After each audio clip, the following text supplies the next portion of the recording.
Pokoknya Jokic sudah nggak peduli sama pesta-pestaan, dia mau pulang ke Serbia, kuda-kudanya udah nungguin, udah ini dia. Jokic man, so different. Jokic dikasih Finals MVP, ditaruh aja di meja, gendong aja, gendong anak. What a moment buat Jamal Murray, pencapaian yang luar biasa. Dia belum sama sekali terpilih sebagai NBA All-Star, tapi dia akhirnya sudah bisa mendapatkan gelar cincin juara. Mereka ngalahin favorit juara loh, itu Milwaukee Bucks kalah, Boston Celtics kalah, dan di final akhirnya bisa menang satu game. Lumayan lah, perjalanannya nggak bisa dibilang mengecewakan. Ini udah overachieve banget buat semua fans dan semua analis. Nggak ada yang memprediksikan Miami Heat sampai ke final, nggak ada bro.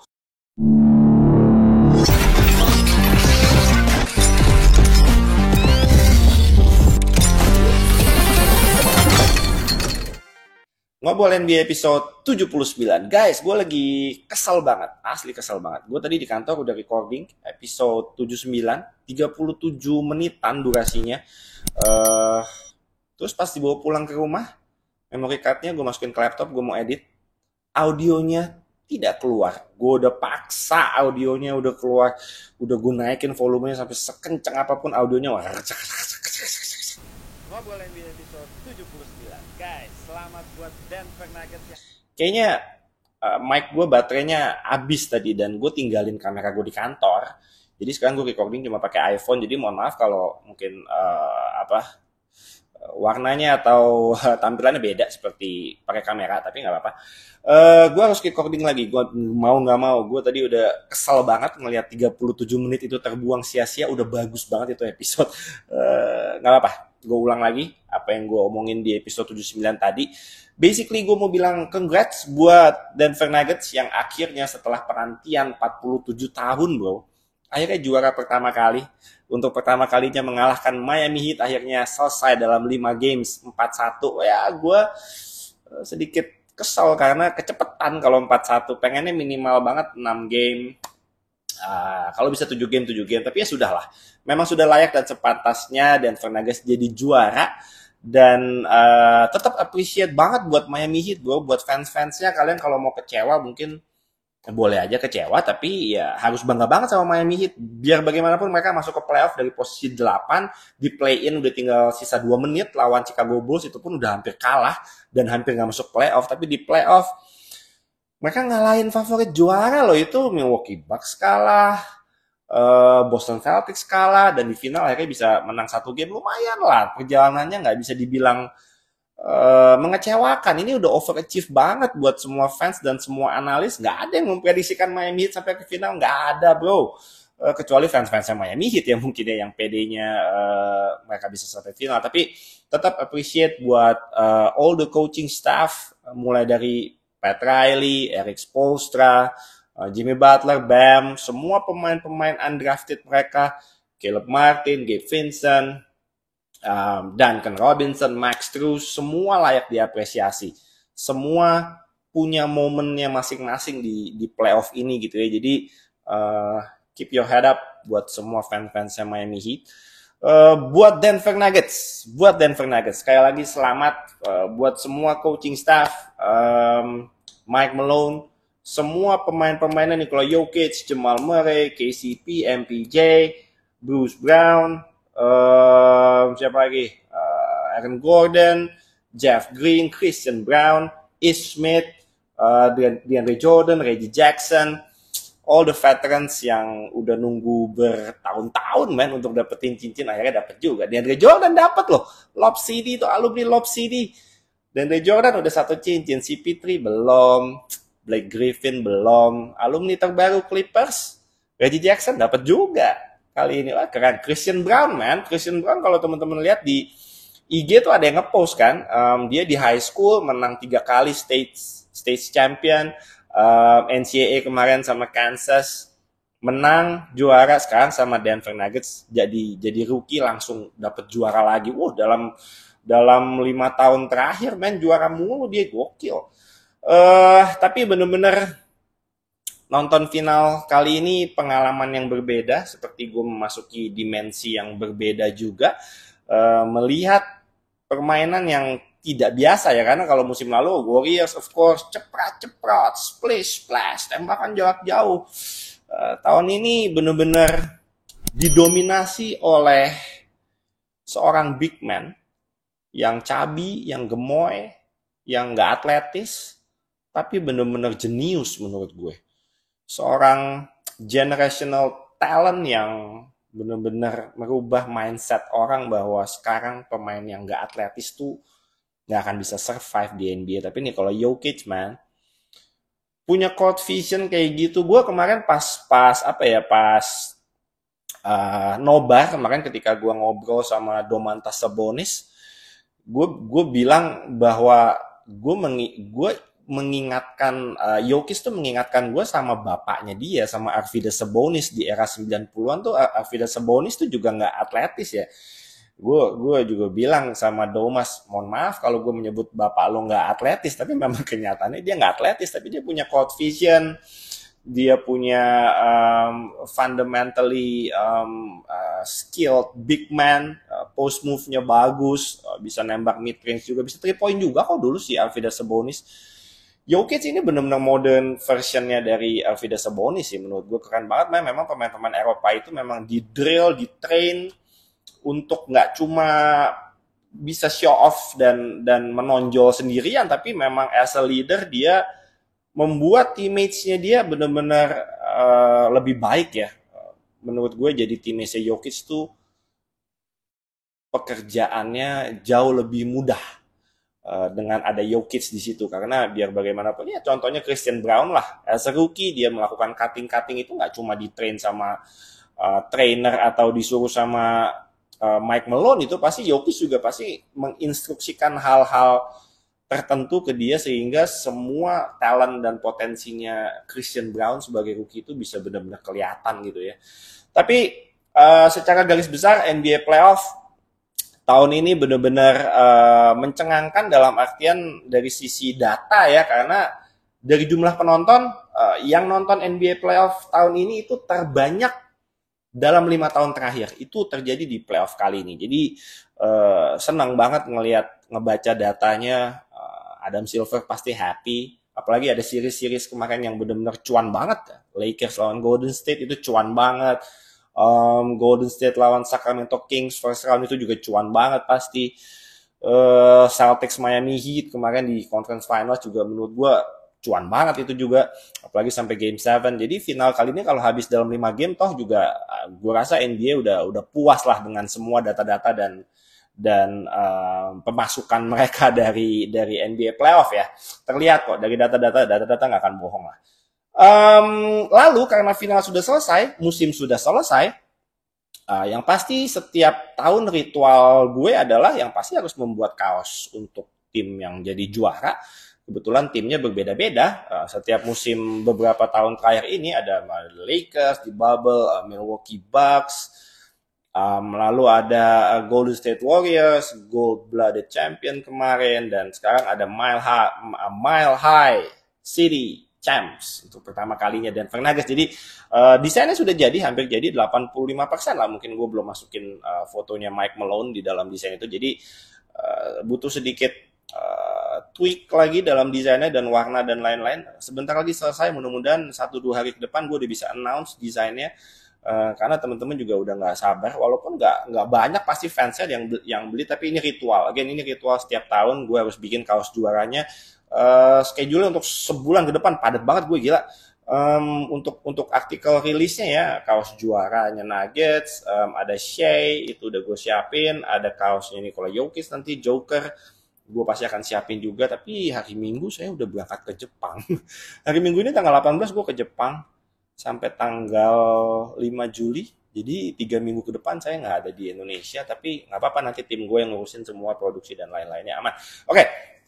Musim depan masih lama, Oktober, jadi kita rehat dulu sejenak pastinya, tapi Bleacher Report sudah mengeluarkan data-data prediksi probabilitas di Vegas yang memprediksikan siapa yang akan juara musim depan. Itu setiap musim pasti selalu terjadi. Begitu juaranya udah ketahuan, langsung dibuka itu bettingnya untuk musim depan. Ada beberapa yang cukup membuat gue kaget. Teman-teman bisa lihat ini gue munculkan datanya. Di urutan teratas yang diprediksikan untuk bisa menjadi juara musim depan itu adalah Denver Nuggets. Odds-nya sama dengan Milwaukee Bucks ya.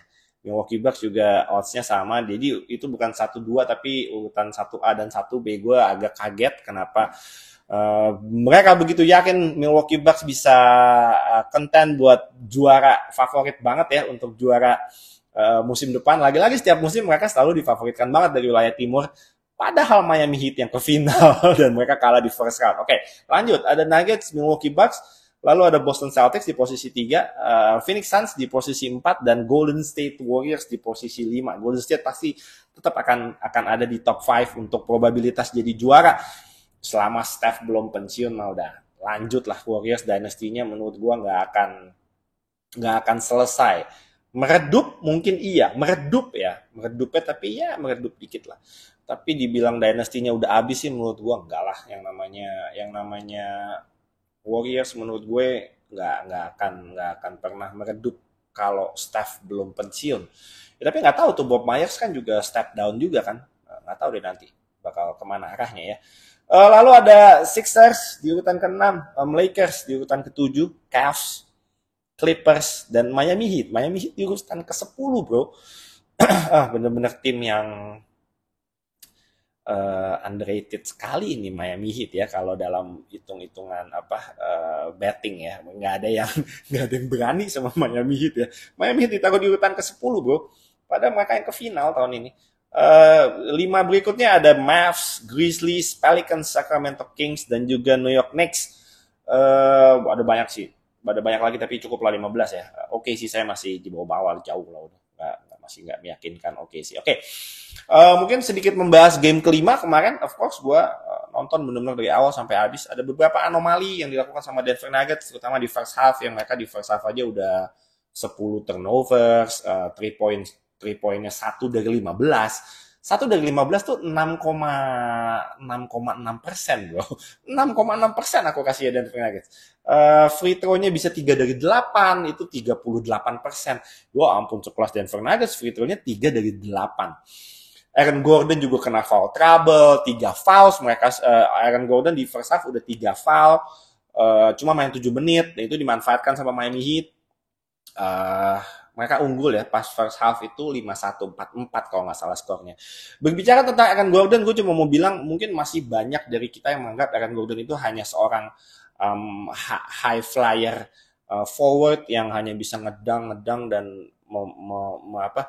menonjolkan sisi eksplosivitas dan atletismnya dia gitu. Tapi enggak men, sepanjang playoff ini tuh defense-nya Aaron Gordon tuh sangat-sangat underrated menurut gue. Kita udah semakin kesini harus semakin appreciate defense dari seorang Aaron Gordon yang menurut gue dia dikasih assignment untuk menjaga pemain terbaiknya tim lawan gitu, dan dia benar-benar bisa meredam ya, terutama di series lawan Miami Heat. Jimmy Butler keteteran banget kalau dijaga sama Aaron Gordon. Jadi Aaron Gordon, MPJ panjang-panjang tuh, itu salah satu faktor kenapa Denver Nuggets bisa berhasil mengatasi Miami Heat ya di NBA Finals kali ini. Jimmy Butler kemarin off banget man di first half, shootingnya kalau nggak salah cuma 2 dari 8, poinnya juga cuma 8. Untuk 40 menit pertama Jimmy Butler jelek banget mainnya. Di elimination game sepenting kemarin Jimmy Butler mainnya jelek banget, malah di carry sama pemain-pemain role playersnya Miami Heat malah.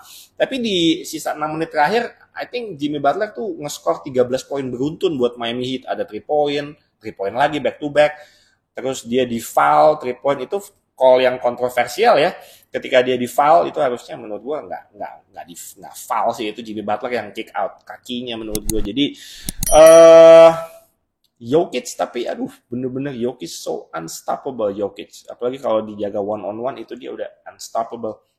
Bam udah nggak bisa ngapa-ngapain lah. Di quarter 3, quarter 4 menurut gue ball movementnya Denver sangat-sangat bagus. Yang menghasilkan tembakan-tembakan 3 angka dari Jamal Murray dan lain-lain. Menurut gue itu berkat dari ball movement, man movement, dan off ball movementnya menurut gue sangat-sangat chemistry-nya antara pemain ini benar-benar udah dapet ya. Tapi hal-hal kecil kayak Christian Brown, offensive rebounds dan lain-lain yang menurut gue hal-hal kecil tapi impact-nya sangat-sangat gede di lapangan gitu ya. Itu dilakukan sama pemain-pemain Denver Nuggets di momen-momen terakhir KCP melakukan steal ke Jimmy Butler, terus dia memasukkan 2 tembakan free throw-nya yang sangat clutch. Itu juga bisa dibilang sangat-sangat menentukan hasil akhir dari game kelima kemarin. Overall kemarin keren banget. Jamal Murray juga keren banget. MPJ, MPJ, gue mau kasih appreciation buat MPJ juga yang sudah ditunggu-tunggu sama fans Denver untuk bisa bermain bagus di final.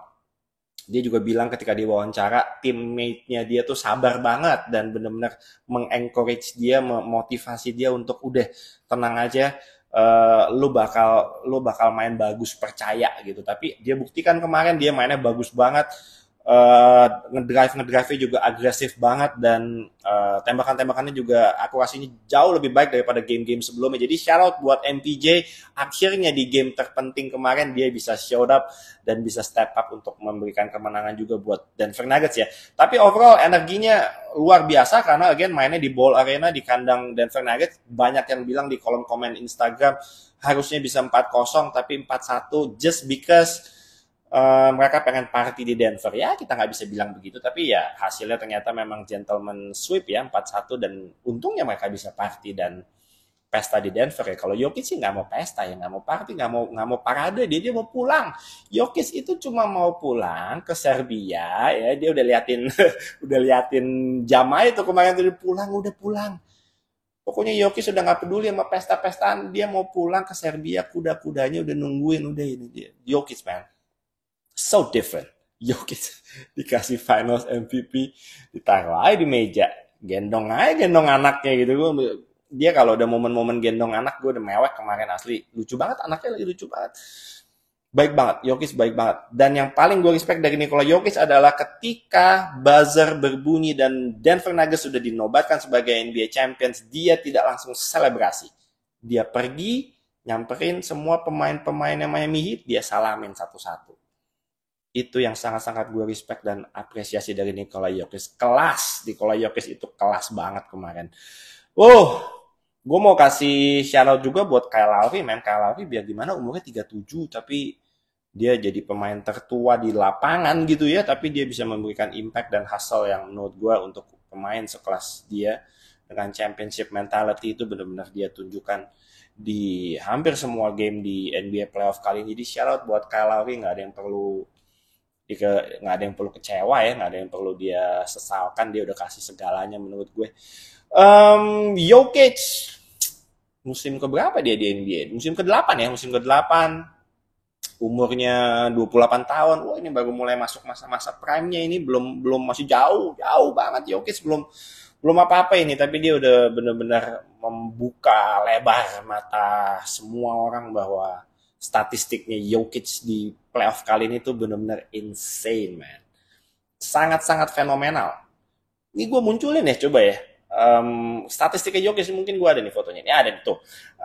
Di round 1, first round lawan T-Wolves, lawan Phoenix Suns di semifinals, lawan Lakers di conference finals, dan lawan Miami Heat. Ini teman-teman bisa lihat ya dari poinnya, rebounds-nya yang selalu double digits, assist-nya, walaupun pas lawan Miami Heat asisnya menurun ya, tapi akurasi tembakannya justru gila men, 58,3%. Akurasi tembakan 3 angkanya masih di atas 40% untuk seorang big man, itu gokil. Dan free throw-nya 83,8%. Ini benar-benar insane. Dan yang paling mencengangkan dari Nikola Jokic di playoff kali ini adalah secara total dari hari pertama playoff sampai hari terakhir NBA Finals, dia memimpin dalam points, rebounds, dan assist. 3 kategori itu Jokic terbanyak di NBA sepanjang playoff ini. Gokil, man. Nggak ada yang bisa kayak Jokic ini. Nggak ada. Asli, beneran gue amazed dengan angka-angkanya Jokic. Bener-bener absurd dia, bener-bener. Dan juga buat Jamal Murray, gue kasih respect yang sangat-sangat tinggi buat Jamal Murray. Apalagi dia baru balik dari cedera ACL yang membuat dia absen 1,5 tahun, 1,5 musim, 2 musim. Bener-bener what a moment buat Jamal Murray, pencapaian yang luar biasa. Dia belum sama sekali terpilih sebagai NBA All-Star, tapi dia akhirnya sudah bisa mendapatkan gelar cincin juara tahun ini. bener-bener apa ya, ya orang-orang mesti nengok lah sama Jamal Murray ketika All Star voting ya, walaupun di Barat emang votingnya udah susah lah, udah ada nama-nama yang udah pasti megang slotnya masing-masing posisi lah ya, tapi Jamal Murray biar bagaimana nggak pernah masuk All Star, tapi akhirnya dia bisa dapetin gelar juara, dan statistiknya dia di playoff ini juga gokil luar biasa. Jadi abis guys, abis udah NBA-nya musim ini. Gue mau berterima kasih banget ya, gue mau berterima kasih banget. Gue memulai YouTube channel ini dari hari pertama NBA regular season musim ini, dan hari ini akhirnya sudah selesai sampai final, dan ini benar-benar musim pertama gue sebagai seorang YouTuber akhirnya bisa selesai, dan semuanya berkat dari support teman-teman. Ngobrol NBA sudah 79 episode, luar biasa. Tentunya banyak sekali kekurangan. Gue masih belajar terus, benar-benar belajar. Gue jatuhnya masih beginner banget dari soal YouTube ini. Per YouTubean ini gue masih sangat-sangat beginner banget, tapi gue karena senang belajar. Jadi mohon maaf banget kalau banyak kekurangan dalam 79 episode ini. Tentu banyak sekali hal-hal yang akan gue improve nanti di musim kedua gue. Bukan berarti nungguin Oktober tidak ada ngobrol NBA, enggak, tenang aja. Mungkin frekuensinya tidak sering seperti biasanya, tapi pasti setiap minggunya akan terus ada episode-episode baru dari ngobrol NBA. Pasti akan ada terus topik yang bisa kita bahas. Tapi gue minta izin dulu, tadi gue udah ngomong hari Minggu ini sampai dengan tanggal 5 Juli gue akan ada di Jepang, jadi mungkin colongan-colongan aja di sana. Gue akan bawa kamera juga, mungkin bawa lighting seadanya. Gue akan bisa mungkin gue bawa peralatan buat kita recording YouTube di sana, tapi mungkin tidak bisa sesering seperti biasanya. Again, gue mau bilang congrats buat fans-fansnya Denver Nuggets. Gue mau bilang bangga banget buat fans-fansnya Miami Heat. Sekali lagi gue mau bilang thank you juga buat semua subscribers Iril Darmawan TV di YouTube. Thank you banget udah nemenin gue, udah ngasih komen-komen dan positive feedbacks tentang perjalanan gue selama satu musim ini. Gue masih belajar guys, asli banyak, gue masih gaptek banget nih per YouTubean ini, tapi mudah-mudahan kedepannya makin oke lagi. Secara channel ini juga gue akan mudah-mudahan bisa mengundang berbagai narasumber untuk kita bisa benar-benar ngobrol bareng, karena pasti akan lebih menarik kalau ada orang kedua di sebelah gue, dan pasti pembahasannya dan tektokannya akan lebih menarik mendengar perspektif dari orang lain dan sesama pandits dan analis. Mudah-mudahan nanti bisa gue mulai jalankan nanti menjelang musim berikutnya. Jadi terima kasih. Kita jumpa lagi di episode-episode ngobrol NBA selanjutnya. Thank you guys for watching. I'm out.